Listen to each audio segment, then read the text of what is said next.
Hey everyone, and welcome to the Hazy Sports Podcast. Week 2 of NHL playoff action is in the books. All of our series in the East are finished up. We've got our round 2 matchups confirmed out in the West. We've got the Oilers going against Vegas, and we've got a couple of epic Game 7s this weekend to decide that final matchup in the West. Charlie, round 1 of the NHL playoffs seems to be the gift that keeps on giving. How have you enjoyed round 2 action? Well, it was kind of looking like we were going to have no hockey today there for for a second Thursday night, but now we got what I think's probably going to be one of the best games we'll see of the whole first round with Colorado and Dallas tonight. And then we'll see if the whiteout can power the Jets to the second round because they are falling apart. Yeah, I'm looking forward to both of those games. Colorado, Dallas, those games seem to have been on late at night during the weekdays, so it's been a little harder to watch and enjoy. But 8 o'clock here, Saturday night, prime time. Just can't wait to sit back and enjoy the ride on that one. That should be a dandy. Absolutely. We've also got it's Derby Day today, so we've got the Kentucky Derby. We're going to be maybe firing up some mint juleps this afternoon and watching the ponies. So we'll come back at the end with a few picks and recommendations to enjoy the afternoon at Churchill Downs. But the horse racing secondary, what we're really here to talk about is hockey. So let's jump right into it. Series recaps. Let's start in the East. Toronto, Ottawa. Toronto takes the series in 6. Looking back to our original predictions, we did pretty well on this. You had Toronto in 5. I had Toronto in 6, so got that one bang on. Ottawa made it interesting, but at the end of the day, just didn't quite have the depth and the talent to get it done and stay on par with the Leafs. Yeah, they needed somebody else to start, producing offensively.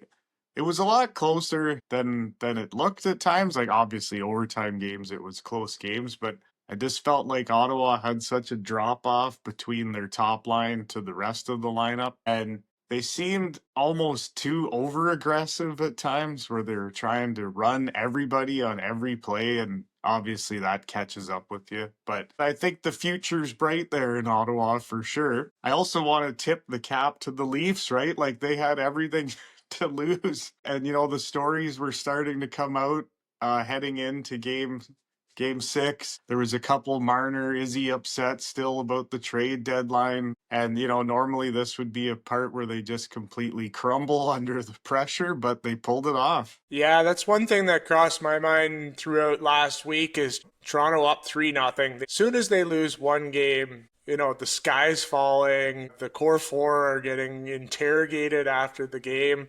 And it made me think of a component we don't talk about a lot is this idea of you talk about home ice advantage, but what about home media advantage or disadvantage? Like the Toronto media and fan base is almost an enemy, an extra opponent that they have to play against that most other teams don't. When you think about teams like Florida that are just the media doesn't really care that much whether the Panthers win or lose, they can go out, do a little golfing, get away from it, be distraction free.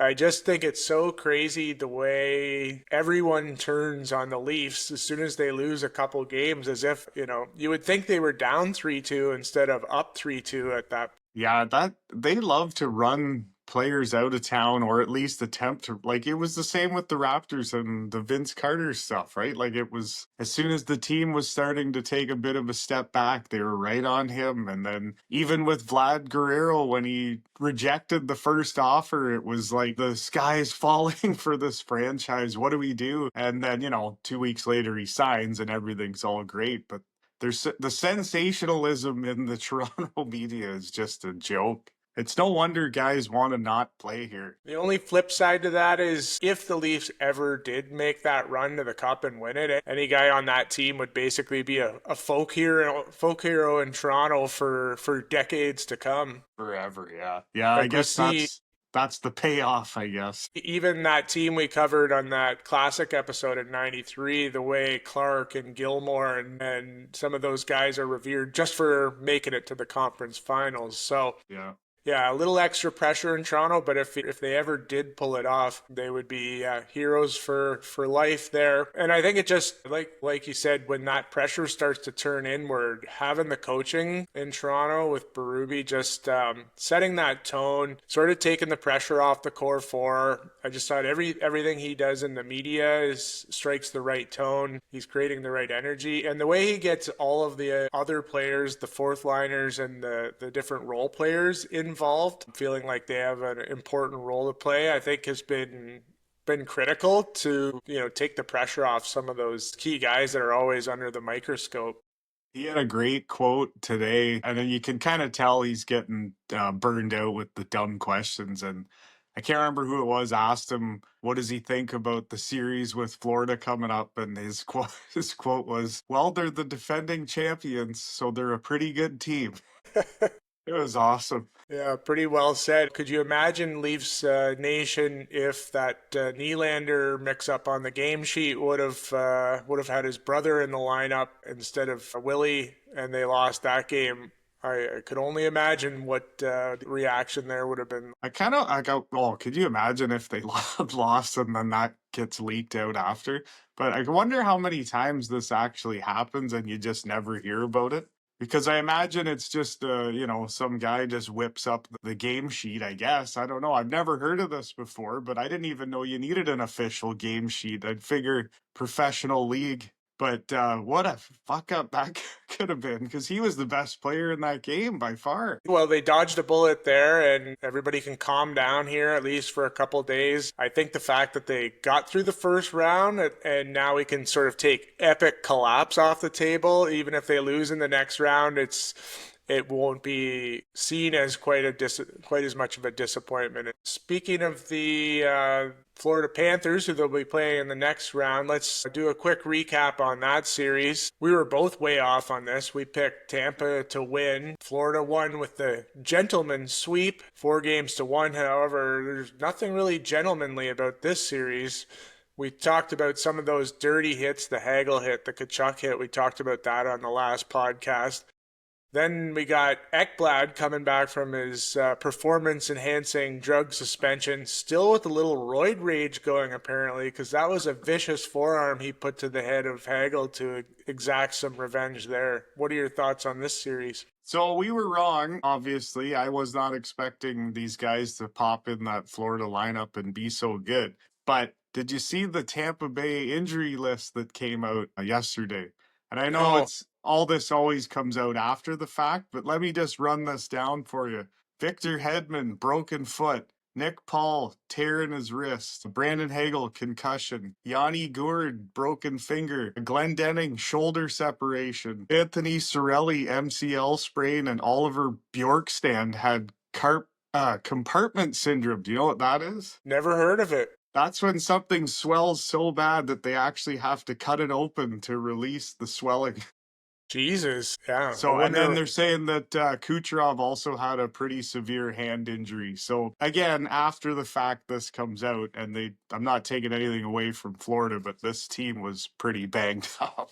Yeah, and on the flip side, I think one of the reasons we took Tampa in the first place is just Florida's been to the Cup Finals 2 years in a row, and trying to come back and do it a third time, I just kind of had my doubts of whether they could sort of muster up that sort of desire again. But I think having Kachuk injured towards the end, having Marchand injured, having Ekblad suspended, gave some of their key guys a bit of a refresher, and all those guys look good coming back. So it just didn't turn out to be the series that I was expecting. Like, aside from those dirty hits, I watched a few of the games and I just found like the atmosphere a little underwhelming. The games didn't really grab my attention. I had a hard time even watching a full game. I don't know if it's just the style of hockey. Kind of a disappointing series from something I thought was going to be an absolute war. And I almost attribute that to Florida just smothering them. Like, there was stretches where Tampa Bay, like, I remember they had a 5-minute power play in game 4, I believe, and they didn't even get a shot on net. Like, the pressure that the forecheck and the neutral zone that Florida plays is pretty impressive. Like, they can, like, that's the highest scoring team in the league, and they made them look pretty bad. injuries aside. But yeah, Florida's looking good. Kucherov, interesting stat. He's won the Art Ross 3 times, and in each of those seasons, he's scored 0 goals in the playoffs. So Wow. yeah, kind of a disappointment. And we're seeing a bit of a trend with the MVP candidates from this year underperforming in the playoffs, aside from Draisaitl. But Jack Eichel struggling, Hellebuck struggling. We'll get into those series more later, and of course Kucherov struggling a little bit. You know, an amazing talent, but just one of those guys that doesn't seem to elevate the play around those around him from a leadership standpoint. It really makes me wonder if we underestimate the role that Stamkos played on that team, even though he was sort of more in the twilight of his career. Maybe just from a leadership standpoint, he would have helped to have him still. Yeah, that's a good point. They definitely were missing something. Like it just didn't seem like they were themselves. But again, maybe that's just because Florida's so damn good. Well, let's keep her rolling here in the Eastern Conference. We got Washington, Montreal. Washington takes it in 5. You had this bang on. You picked Washington to win in 5. I picked them in 6. Similar to Ottawa, I think Montreal made a series out of this. The games were close. I think the series was closer than the number of games in the series would indicate. But at the end of the day, Montreal, yeah, just didn't have the depth, didn't have the horses to compete with Washington through a 7-game series. Yeah, like I liked what I saw from Montreal, but they need a little bit more size, I think. But I mean, the future of that team is through the roof. Like they got so much skill there. If you can mix in a few veterans and, you know, maybe a little bit heavier on the D side, I think they're going to be pretty solid. Well, they were showing the one power play unit where they had Suzuki, Field, Medov, Hudson and Gooley. And I think Suzuki was the oldest guy there at 25 years old. A couple of them are 21, and I think Demidov's 19. So you got a pretty good power play unit. Yeah, the future's looking bright in Montreal. We got to talk about the hit though that Tom Wilson laid on Carrier, because I think that was, you know, one of the most pivotal moments in the round 1 so far. We had finished our podcast last week on Sunday with Washington up 2-1 in the series, but Montreal had just won a huge game 3 back at the Bell Center Sunday night. Third period, Montreal up 2-1. They've got the momentum. Bell Center rocking. Looks like they're going to tie it up 2-2 and Wilson just runs over Carrier like a freight train, and the violence of that hit just shook the arena to a core, you know, silenced the crowd. They score the tying goal about 10 or 15 seconds later. Next thing you know, 6-2, and it was game over from there for the Canadians. And it was almost like, I don't like, if you watch the first game, Washington was hammering everybody and throwing all these little guys to the ice, and then they kind of got away from it. Part of that too was Montreal figured out a way to get some space. But then that hit, it was almost like a reminder, like, hey, we're bigger and stronger than these guys, so let's just force our will on them. And that's exactly what they did. It was definitely the biggest momentum shifter, I think, in any of the first round in the East anyways. Washington looking strong heading into the next round. One guy I wanted to talk about with you that we haven't brought up is the disappearance of Patrik Laine. Quite an enigma from an NHL perspective in terms of just a guy that has so much talent, has one of the best shots in the league. We've seen just brilliance at different points of his career, starting with that rookie year in Winnipeg. But just hasn't been able to get his head straight. When he showed up in Montreal, they were treating him like a hero's welcome. And he had a pretty good start, but just disappeared in the playoffs. Doesn't seem to have the grit or kind of will to wanna play hard and win. And the fact that he got a guy with that much talent in a playoff run gets cut from the lineup, like where do you go from here? Like he's tried it out in a few different locations. What's the future for Laine in his NHL career? Yeah, like it's too bad because he was, you know, pretty entertaining to watch. But I think it was whatever the first game that he missed, and they slotted in Demidov on PP1 for his spot. just the movement and everything was so much more crisp and so much danger now because now you got guys on both sides that are going to beat you to the puck where Line was pretty stationary and it kind of took away an element of, you don't really got to focus on that guy if he's not moving or a threat to move. So I think his time is probably up in Montreal. It's just I don't know where he goes. Yeah, I'm sure he'll find a home somewhere just for his power play potential. But a strange career for somebody that came in as the second overall pick and just such high expectations. The fact that you couldn't find a spot for him on an 8 seed in the NHL playoff lineup. So we will see. But it doesn't sound like Montreal is too worried about it with all the young talent they've got coming up. Yeah. All right, rounding out the Eastern Conference, Carolina and New Jersey. This series mercifully ended in 5 games. We were both off by one on this. I had the Carolina sweep. You had Carolina in 6. They got the job done in 5 games. Not a whole lot more to say than this. As if the goalie stick to the nuts wasn't enough for New Jersey, they blow a 3-0 lead in the final game, and just somehow the floodgates opened and Carolina scored. I think they scored about 4 or 5 goals in what seemed to be a 12-minute span to just get a stranglehold on the clinching game. But any other thoughts on this one before we put that to rest? No, other than Carolina looks pretty good. I think it's just going to end up, what happens with their goaltending because when they had to play the backup there in the clinching game, he didn't look great. So that's a bit of a concern. New Jersey, like I've said before, if your head coach has lost to a Zamboni driver, you've already lost. Amen to that. Well, let's close it out in the East and head on over to the West. Let's start with Kings Oilers, probably the most entertaining series in the first round in terms of just the ups and downs and different ranges of emotion. After a rough start, Oilers go 4 straight to win the series in 6. Charlie, you had this series pick bang on. You picked the Oilers in 6. I picked the Oilers, but going back, I didn't actually specify a number of games, so I was keeping my options open there a little bit more. But we did pretty well on these first series picks overall. Where do you want to start with this series? So this series, I think I'll go back to game 2. And I think probably the worst thing that happened to the LA Kings is scoring that late goal in game 2 to win 6-5 after Edmonton had brought it all the way back.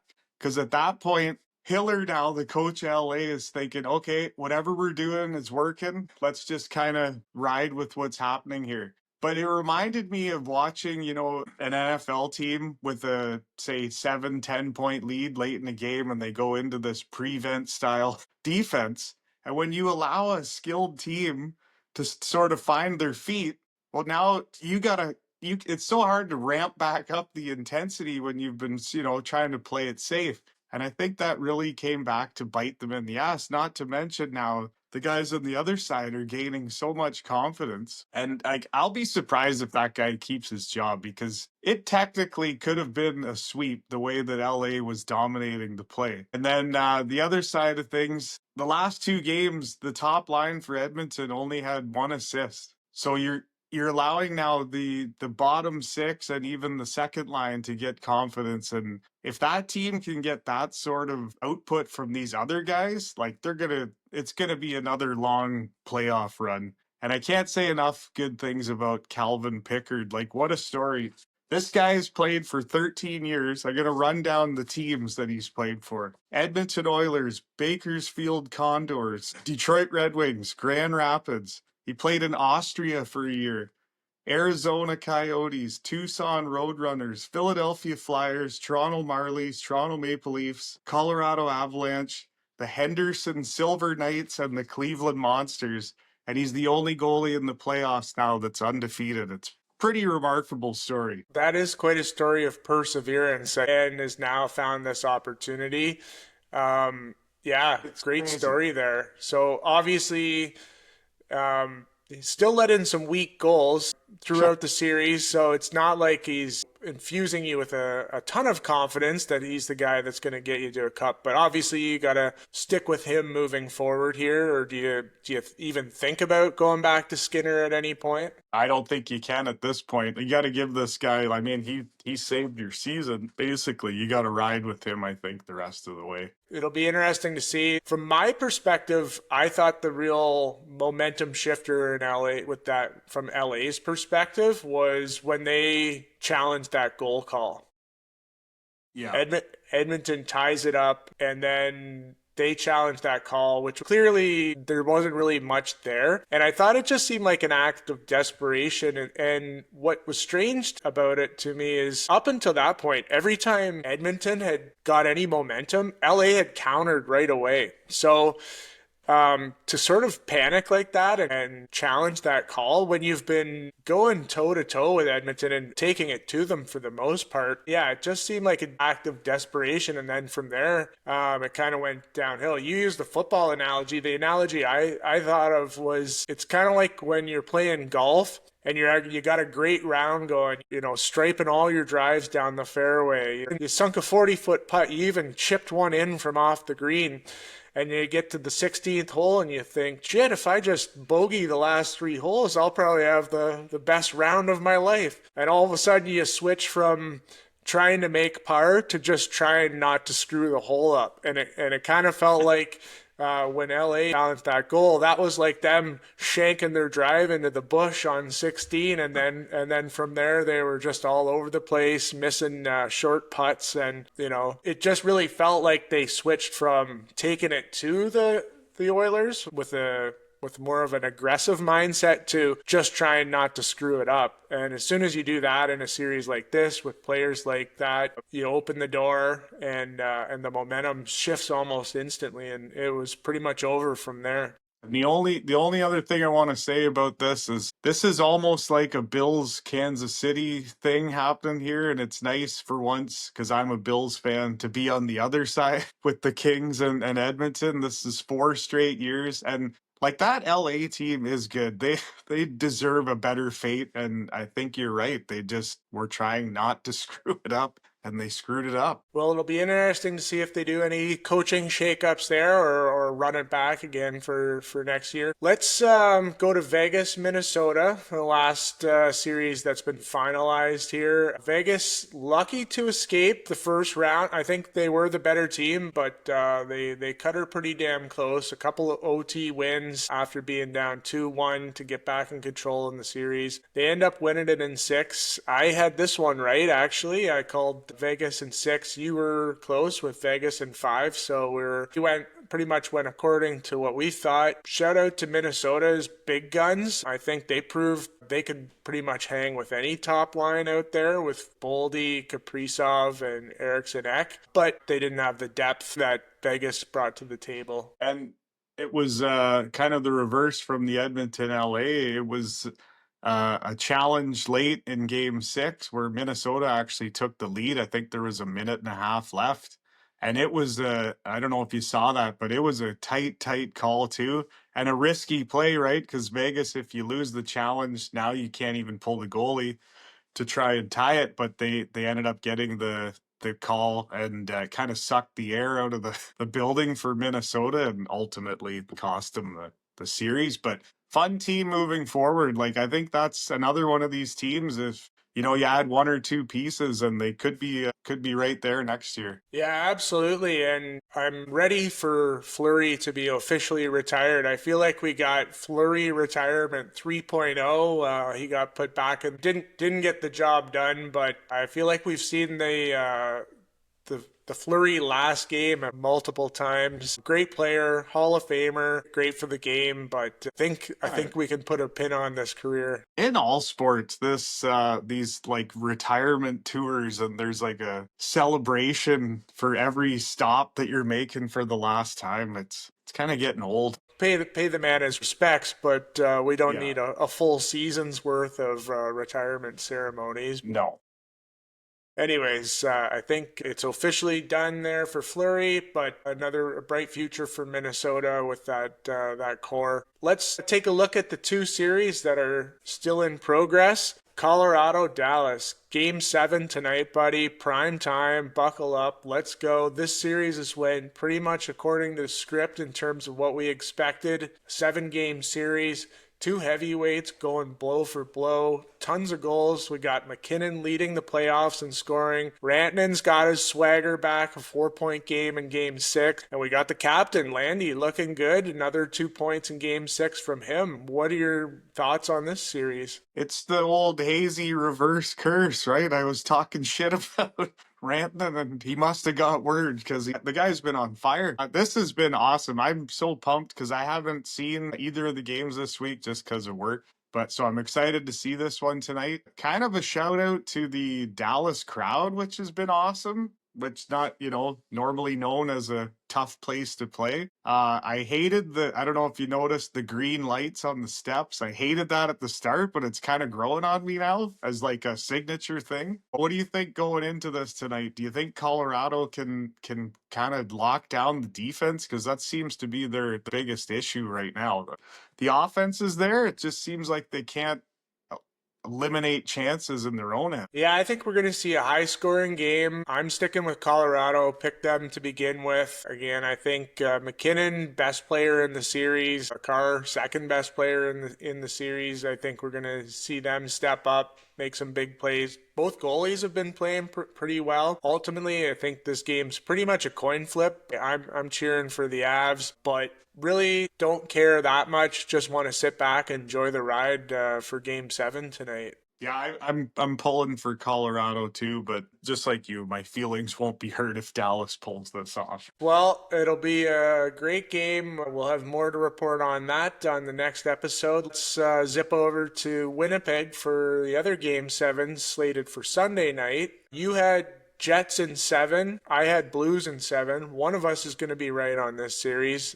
Pretty much a pick 'em. The home team has won every game in this series. Hellebuck still continuing to struggle a little bit. Another one of those MVP candidates that hasn't had a great first round. What are your thoughts looking into the game on Sunday? This Blues team is nasty, man. Like, they're so fast, but also so physical. Like, my dream matchup now is the St. Louis, Colorado next round, because I think that would be absolute chaos every game. You're probably going to get 6 goals a game, plus some massive hits. The Scheifele thing is a big loss for the Jets. I mean, they're going to have the home crowd going crazy, but if Hellebuck lets in a weak one early, they're just on tilt over there. And I don't get it. I don't understand. This guy was so good, obviously, all year and even the first few games of this series. And I don't know if they've figured something out or they're just in his head, but he looks like garbage. Like, if this was any other goalie, he'd be gone. Like, he'd be starting the backup. Yeah, you can't pull him, but you got to wonder about his confidence going into Game 7. I'm pulling for the Blues. I put a little futures bet on them before the playoffs started, and I just like the way they play. So I agree. I think it would be a great series against Colorado if both those teams advance. So that's kind of what I'm pulling for. I think the Blues are taking it. Whichever teams win, that's going to be a great matchup. So looks like round 2, lots of fireworks. One of the better round 1s we've had in a while. So it's been great. I'm looking forward to having a few less games to actually follow here. It's been like a full-time job staying on top of all of these games while actually working a real full-time job. So it'll make it a little easier to do a deeper dive as we get down to 4 series. But I thoroughly enjoyed that first round. But let's do a little bit of a preview here of our second round matchups that have been firmed up. We've got Toronto, Florida. What's your thoughts here? Both teams coming in, playing pretty well, pretty familiar with each other. Well, Florida won the season series 3-1. The Leafs getting the win late in April, where Florida was not the Florida that they're going to face. Florida is the favorite at minus 172 to win the series. Leafs are plus 142. My whole thing here is how the Leafs are going to deal with this forecheck and getting pinned into their own end. Watching Florida play against Tampa, it reminded me of the Western Michigan team where it's just balls out, give everything you got. We only got to play, a maximum of 20-something more games. So just put it all out there. and just go crazy. One of the biggest things in this is going to be Marchand getting in, Marner's face again, and that third line there that's just been pestering the hell out of everybody so far.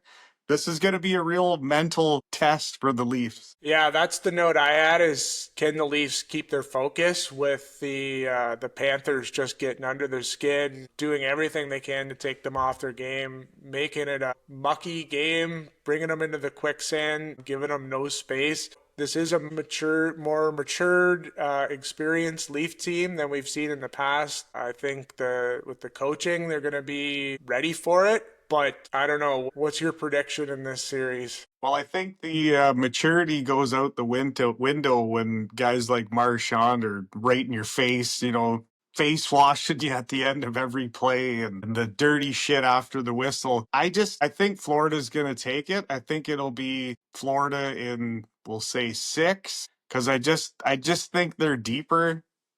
And I think they got the goaltending edge. And I just think they're going to dabble in the dark arts and in between whistles and stuff. And I think it's just going to get in their heads again. And that's what Florida does. I think Florida's the team to beat in the playoffs right now, and I think this is where the Leafs' run comes to an end, unfortunately. I will be cheering for the Leafs. I would love to see them make a run. I think it's more interesting with the Leafs in the playoffs, so 100%. my heart will be cheering with the Leafs, but I actually think it's going to be a pretty easy series for the Panthers. I got the Panthers in 5. I think they're going to break their will pretty quickly. Hope I'm wrong, but I just got this feeling that it's going to be ugly for the Leafs. Yeah, I'm the same as you. I got no Leaf hate. And, after my team making it to the finals and it was just being such a fun thing to go through, I want that for these Toronto fans. Unfortunately, I think you're running into a wall here that is like you said, just going to wear you down and break you down. And I got Florida in 6. All right, well, let's shift gears to another exciting series here. Washington, Carolina. Charlie, we finally have a reason to watch the Carolina Hurricanes here in the playoffs. A good team, but they need a good dance partner to make them worth watching, and New Jersey certainly wasn't that, but I think Washington will provide some of that drama. Saw a nice dust up with Washington and Carolina at the end of the regular season, so there's a little bad blood there. We had the Chatfield takedown of McMichael that we talked about. If I'm Chatfield, I'm keeping one eye on Tom Wilson every play of this series when I'm on the ice, because I have a feeling Wilson's going to be patiently waiting to give him the carrier treatment and put him in a body bag. Do you have the season records and odds? Yeah, so they split the season series 2-2. Carolina's actually the favorite at -164. Caps coming in at +130. I was just reading before we got on here that Alexi Protas is trying to get back into the swing of things. So that would be a huge, that's some more depth. That guy's a machine. So if they can get him back, that would be huge. My only question for Carolina is, like I said earlier, the goaltending. If Anderson can't go, it's a significant drop off there.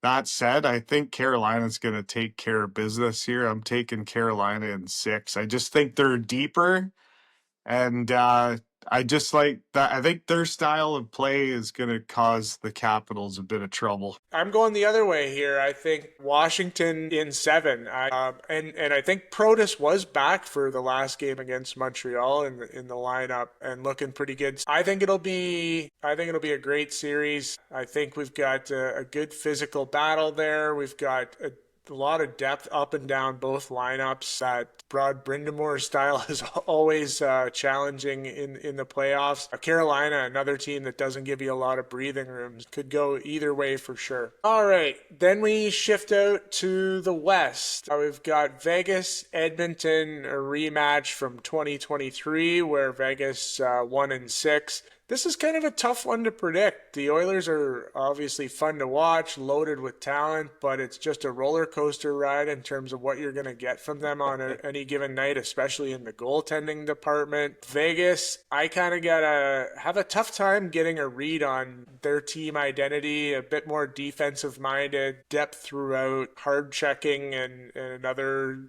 team that doesn't give you a lot of space. What was the record for the regular season between these two? So we got another split here, 2-2. Edmonton's actually the favorite in the series, but it's pretty tight. It's minus 120 for Edmonton. Vegas is even money to take it. It's not the scary Vegas team that it was a few years ago when they did lose in 6, but oddly enough, that year that they lost in 6 to Vegas, Edmonton was leading every one of those games and blew leads. There's sort of some rumors that Ekholm, if this goes deep, could actually make a return, which would be massive. I don't think he will, but if it came to a game 7, maybe he jumps in there for 10 minutes, which maybe or may not be a good idea. So I didn't know what to expect with Evander Kane coming back, but he's been awesome. And when they played Vegas a few years ago was a massive factor against them. And if he can keep playing like he's playing, I think they have a real chance to win this series. And I'm actually going to take Edmonton in 6 in this one. I'm going the opposite direction. I'm taking Vegas in 7. I think it's going to be a great series. I just don't trust Edmonton, especially in the goaltending department. The mistakes they got away with the Kings, I don't think you get away with those with Vegas. Fair. And but I get what you're saying, but I don't think Vegas has the speed or the offensive firepower that LA did. And I think if it gets into a slow, sort of mucky kind of game, I just take the team with the higher skilled players. And Eichel hasn't really been there yet. Maybe he gets it going against Edmonton because it is a little bit of a softer defense, but we'll agree to disagree. Fair enough. I am cheering for Edmonton, but if I was betting on it, I'd put my money on Vegas. But my dream scenario is Edmonton and the Leafs meet up in the Stanley Cup Finals. Obviously, that would be the ultimate from just a drama and storyline perspectives. Okay, now time for our weekly hazing segment. Wave it off! Fuck, let's go! Fucking wave that stick at me again, you're gonna fucking eat it. Darren fucking Keaton. You wanna get knocked out again? We got a guy for you! Let's start with some coaching shakeups. We talked about Tocchet potentially being out in Vancouver on our last episode. He is officially gone. That didn't take long. The GM, with another weird press conference, sounding like an insecure lover, talking about how Quinn Hughes didn't call him back right away after the news. Things just going from bad to worse here in Vancouver. That whole second press conference was one of the most bizarre things I think I've ever seen. Like you were saying, it was like someone's girlfriend won't call him back and now he's pouting. And then the word comes out that Tocchet turned down $25 million to stay there. Like how shitty is it that you're willing to just say I'm out? That probably would have made him the highest paid coach in the NHL. He'd definitely be up in the top, but I'm happy for him because I think he wanted to be as far away from that train wreck as possible. But like we've said before, this was the 2 seed in the West last year, and it's just been a steady plummet. What a disaster. It should be interesting to see where Tocchet lands. Like you mentioned on the last episode, Philly seems like the perfect landing spot. I don't anticipate he'll be on the open market for very long unless he wants to just take a year to recharge, sit on that TNT panel with the boys again maybe for a bit before he gets back into it. But I think he could pretty much have his choice of any of the coaching vacancies out there right now. Meanwhile, over in Pittsburgh, Sullivan out, 2-time Stanley Cup winner with them, but they wanted to move in a different direction. Maybe it just felt like time for a new voice. He barely had time for a weekend getaway at the cottage before he landed his next job. He's now with the Rangers. Seems like a really good fit there, an experienced coach like that. Rangers only 1 year removed from winning the President's Trophy. Mm-hmm. Still lots of talent there. Things got a little dysfunctional under Laviolette this year. But, you feel like with a solid presence like Sullivan coming in there, he could be the perfect guy to turn that thing around pretty quick. Yeah, I think that's a great move. I think they'll be right back in the hunt next year. He's gonna whatever issues were there, he'll straighten that out. I was kind of wondering what Pittsburgh does now because I know that a lot of the players were pretty upset that Sullivan was let go and they liked the guy. Obviously, the results weren't there. I don't know if that's his fault or a talent deal, but I wouldn't think a guy like Tocchet would go to Pittsburgh just because of his Philly ties, but I wonder if that would be an interesting move. But, being a Flyers guy, I doubt he would go to Pittsburgh just because of the rivalry there. But it'll be Yeah, interesting to see who they bring in. it's an interesting situation for Dubas there. Like you've got Malkin and Crosby there. You can't trade them. You can't start rebuilding with them at this stage of their career. We've seen Crosby at the Four Nations can still be a guy that can lead your team to a cup. They do have some other good pieces there. Could they potentially retool versus rebuild? Kind of a tricky situation. Yeah, you're kind of the prisoner to all these contracts, right? Like even Carlson, I don't know if Letang's going to retire now, maybe, but you got so much money tied up into three guys that outside of Crosby are definitely on the sunset side of their careers, and they're almost unmovable at this point. So I mean, I hope they can do something because I'd like to see Crosby back in the playoffs. I just don't know what the outs are there. Um, that's a nice segue into the next topic we had. Looking forward to the Eastern Conference playoff race next year. Because we got 8 pretty solid teams in the playoffs from the East this year. It's hard to see any of them going anywhere. Maybe the Devils were the only sort of weak spot, but once they get healthy again, you got to think they're going to be right back in the hunt. Now you got Sullivan to the Rangers. You think they're going to be better. We talked last week about all the prospects the Flyers have coming up. They may be ready to take the next step. Montreal and Ottawa, with the playoff experience they got, I can't see them going anywhere. Don't sleep on those Blue Jackets either.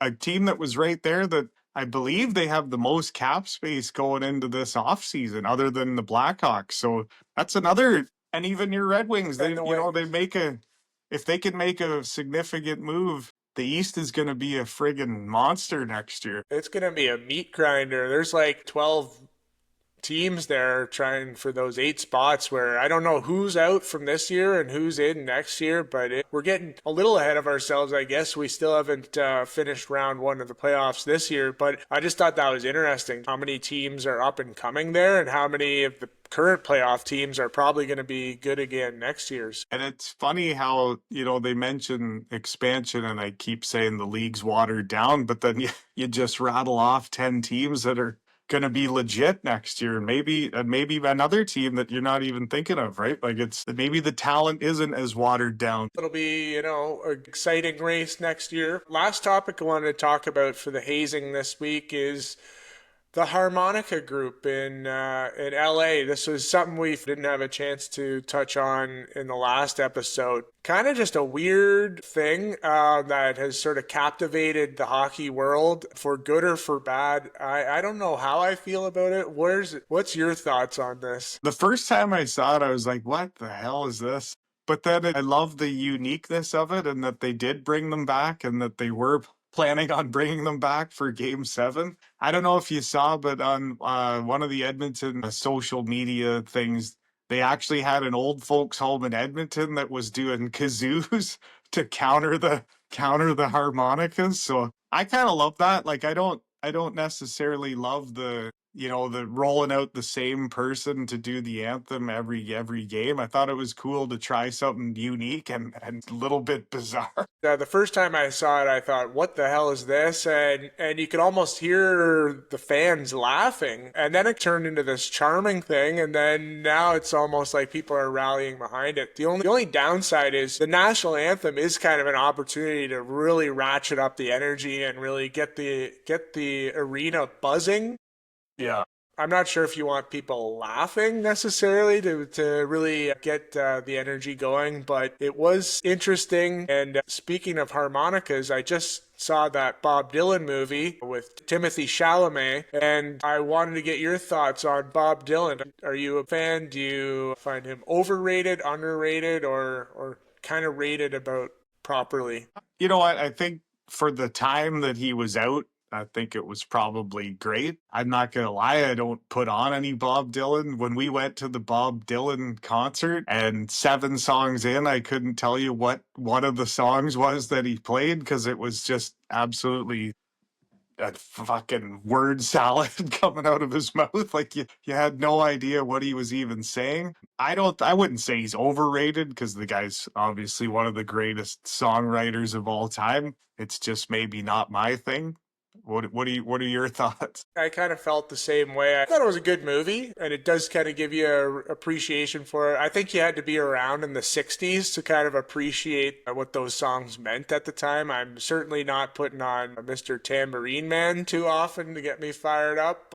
There's a few songs that squeak into my more chill playlist that I still like. I'm a big Girl from the North Country guy. I like that with a little Johnny Cash in there. But yeah, we definitely saw him 30 years past his prime. That was either late 90s, early 2000s, and I always remember he played Like a Rolling Stone, and couldn't figure out what song it was until halfway through. I thought it was funny how people were really losing his shit when he picked up an electric guitar. The folk fans were freaking out.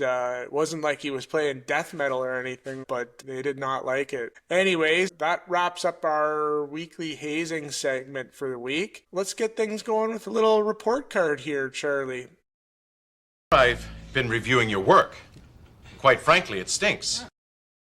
These reports you handed in, it's almost as if you have no business training at all. All right, I'm giving a C to the Utah Mammoth. You know what? I keep going back and forth on this, but I actually liked the Utah Hockey Club. I don't know why North America is obsessed with these mascots that really don't mean anything, like your Anaheim Ducks. And I thought hockey club was kind of a fresh thing, but I've seen some of the mock-ups of their logo and what the people think it might look like, and I think some of the merchandise could look pretty cool. So jury's kind of out on that, but that's why I'm giving the Utah Mammoth a C. I'm giving the Bell Center an A. Montreal's done for the playoffs now, but the Bell Center, I think, gave us 2 to 3 of the best hockey moments of the year, starting back in the Four Nations with that first game against Canada-US, even the Canada-Sweden game. And then Game 3 with Montreal winning Washington was probably my favorite game of the playoffs so far.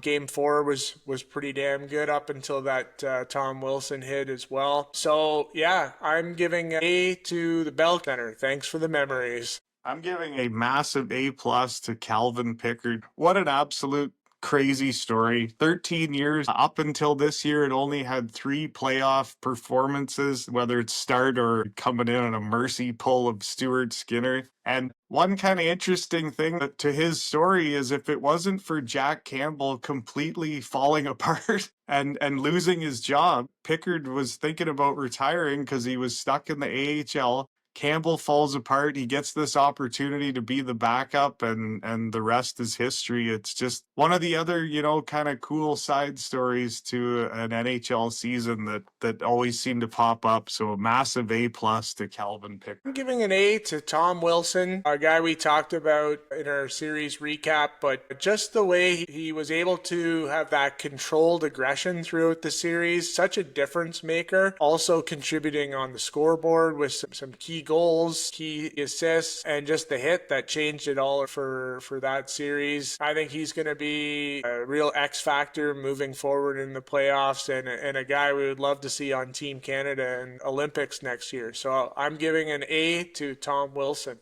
I'm giving an F to LeBron James. It would be lower if I could actually think of a lower grade than F, but I don't know if you saw this week when they lost to Minnesota and ended their season, the flop that he did.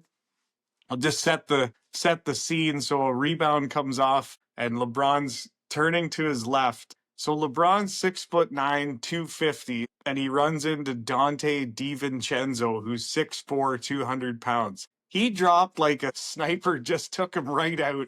I don't know if you've ever seen those videos of the fainting goats where they're just running and all of a sudden they'll just face plant into the ground. That's what he looked like. And it's just so embarrassing. Like, just stand up. And then he's looking around trying to get a call. And I've had it with the flopping. You know, you see Mark Scheifele get sent into the fucking shadow realm and on a massive hit, and you know he gets up and gets off the ice, and then you watch LeBron just drop like a fainting goat, and I can't handle it. So it's a hard F for LeBron. I'm giving an F to shoe stores.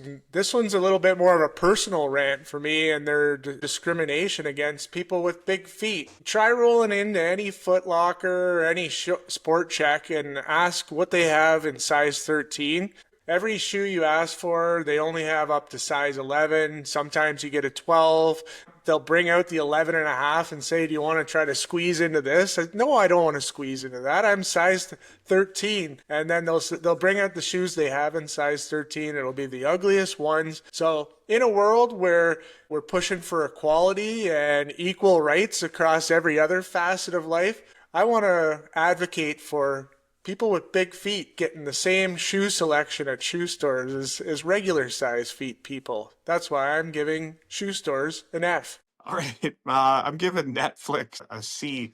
And this is more for their recent run of sports documentary series. So the F1 series was fantastic. Like, well done, compelling, super interesting.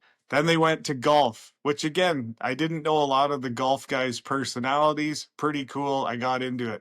Then they went to the quarterback one, and I was like, how can these guys be so uninteresting? Like, I don't know if you watched it, but Kirk Cousins was like probably the most boring thing to watch. Then it went to tennis. And again, I didn't know a lot about it, but I think we're reaching here for entertainment.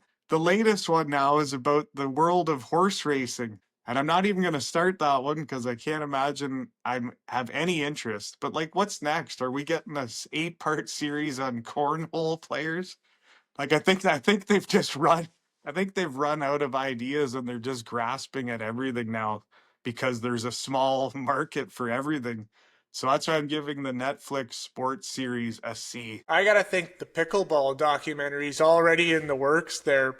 But you're right. What Netflix does that's just irritating is they'll take something that was a good idea, a unique idea, and had some success. Instead of then trying to come up with another good idea, a unique idea, they're like, let's just do this 100 times over and over until nobody's watching anymore. And you're right, that F1 documentary was awesome. It actually was what kind of got me into F1.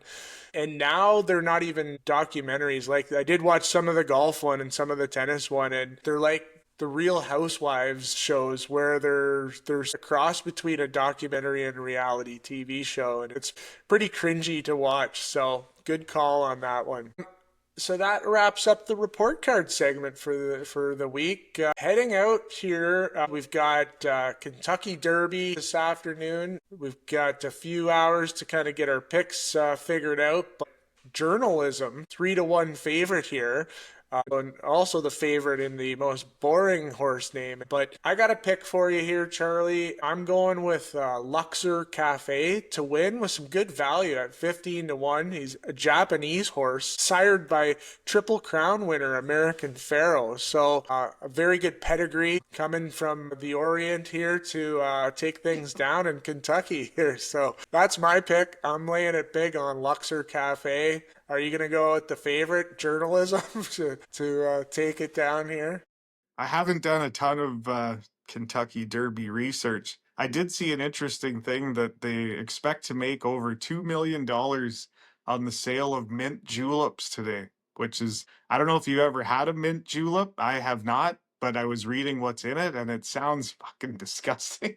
But 2 million of them are going to be sold today. I think I'll stick with my IPA for the afternoon, but I'll tune in to watch the ponies and see if Luxor Cafe can bring it home down the stretch. Other than that, yeah, we don't have too much else to cover. Looking ahead, we'll have our next episode next week. So in the meantime, we've got 2 Game 7s to look forward to. We'll be queuing up round 2 action with Florida-Toronto Monday night, and then we're off and running from there. We'll be back with you next Saturday to recap progress from round 2. Until then, sit back, enjoy the races, enjoy the hockey, and we'll talk to you soon.